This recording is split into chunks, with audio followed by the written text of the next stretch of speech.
Yeah, good day to everyone. Welcome back. As usual, like and subscribe to videos. So, I'm answering questions because I have lots of questions from people who see it fit to ask me the questions. And guess what? I have answers to all questions that you're asking me. So, today's question is access. Access. So, access is a good question. And it's very important that we speak about access. Anybody who wants to represent has to have some kind of thoughts about access into Montserrat.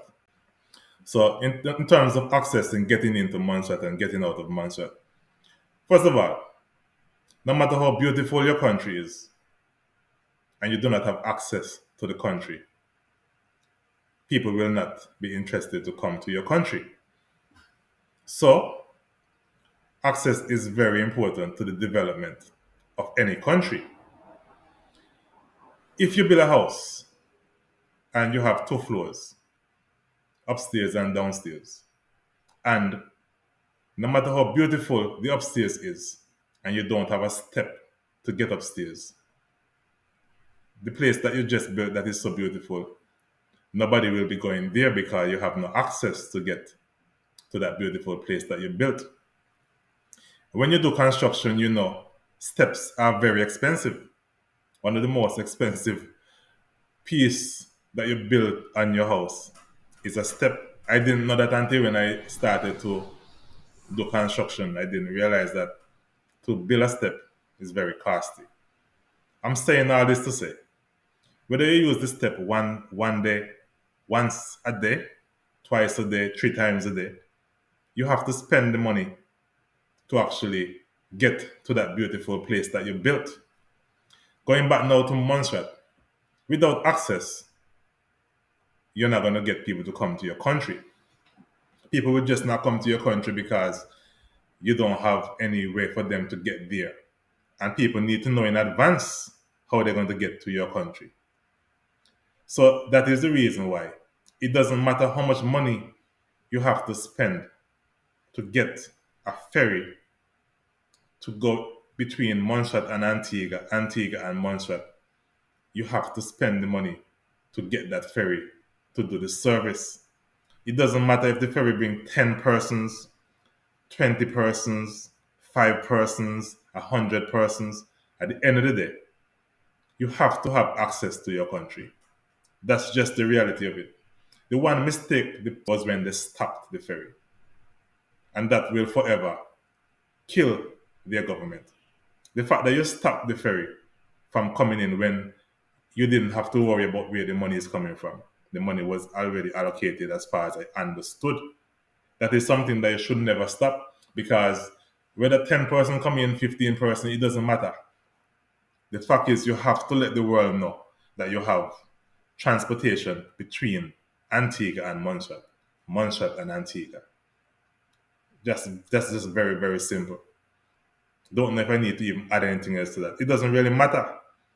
But what I do know, the good thing I know, is that I know a Monshashan, a young Monshashan, a very smart guy.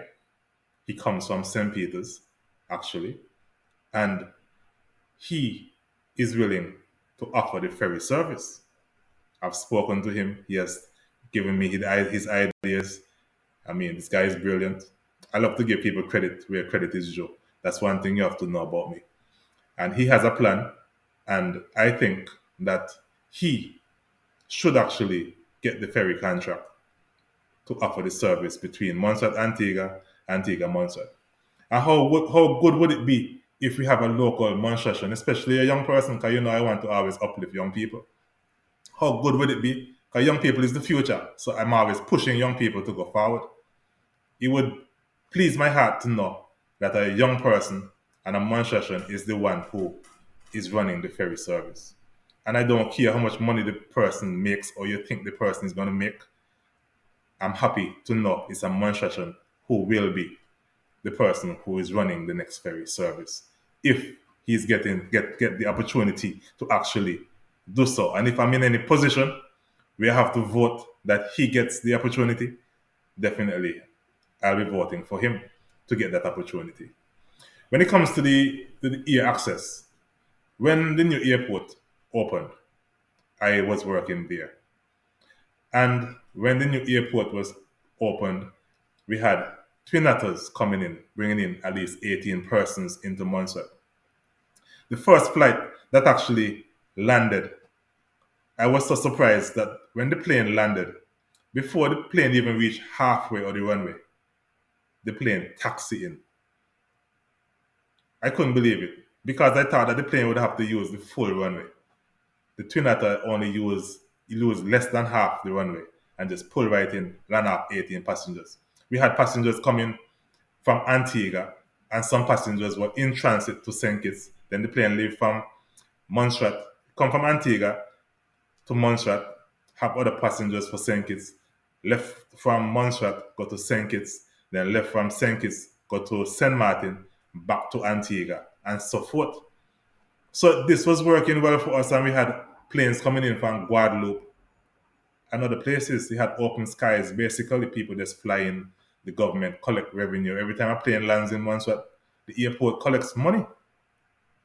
I don't know what went wrong. I don't know why things changed, but it just doesn't make no sense because Montserrat doesn't have the shortest of airports, the smallest of airports.